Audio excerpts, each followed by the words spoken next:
បានសួស្តីបងប្អូនថ្ងៃនេះខ្ញុំចង់ចេញជាកំណត់មួយសម្រាប់បងប្អូនកសិករយើងសម្រាប់បងប្អូនដែលគាត់មានចំគោចំជ្រូកចំពពែឬក៏ក្របីណាតែបងប្អូនមានលំមុខសត្វទាំងអស់ហ្នឹងជាក់ស្ដែងជាទូទៅសម្រាប់លំមុខសត្វចេះគឺបងប្អូននឹកឃើញដល់ជីកប៉ុស្តិ៍ហើយប៉ុន្តែបងប្អូនបើបងប្អូនយកលំមុខសត្វហ្នឹងទៅចិញ្ចឹមជាលេនក្រហមដូចខ្ញុំចេះគឺខ្ញុំធ្វើជាអាងចេះយើងយកលំមុខសត្វគោយកមកដាក់ក្នុងអាងហ្នឹងមកហើយយកពូជលេនដាក់ក្នុងហ្នឹងទៅវារកចូលស៊ីអាចគោហ្នឹងហើយសម្រាប់ការដែលយើងយកលំមុខសត្វមកចំចលៀនក្រហមនេះអត្ថប្រយោជន៍របស់យើងទទួលបានវាទៀតក្រៅជីកប៉ុស្តិ៍នោះគឺសាច់ចលៀនបងសាច់ចលៀននេះចំណីល្អមែនទែនសម្រាប់មាន់ចំណាប់ទាសម្រាប់ត្រីណាផ្សេងទាកប៉ា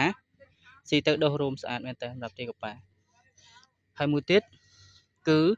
អាចចលៀនបងប្អូនជីកប៉ុស្តិ៍អាចចលៀនវាល្អជាងជីកប៉ុស្តិ៍ហាច់គោ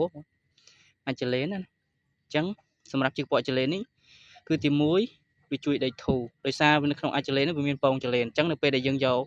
អាចចលៀននេះទៅដាក់តាមគុម្ពដំណាំរបស់យើងពងចលៀននឹងវាញាស់វារុកចូលតាមគុម្ពដំណាំនឹងដែលជួយឲ្យដីធូរធ្វើឲ្យដំណាំនឹងវាចាប់ឫសបានល្អស្រូបយកជីជាតិបានល្អអ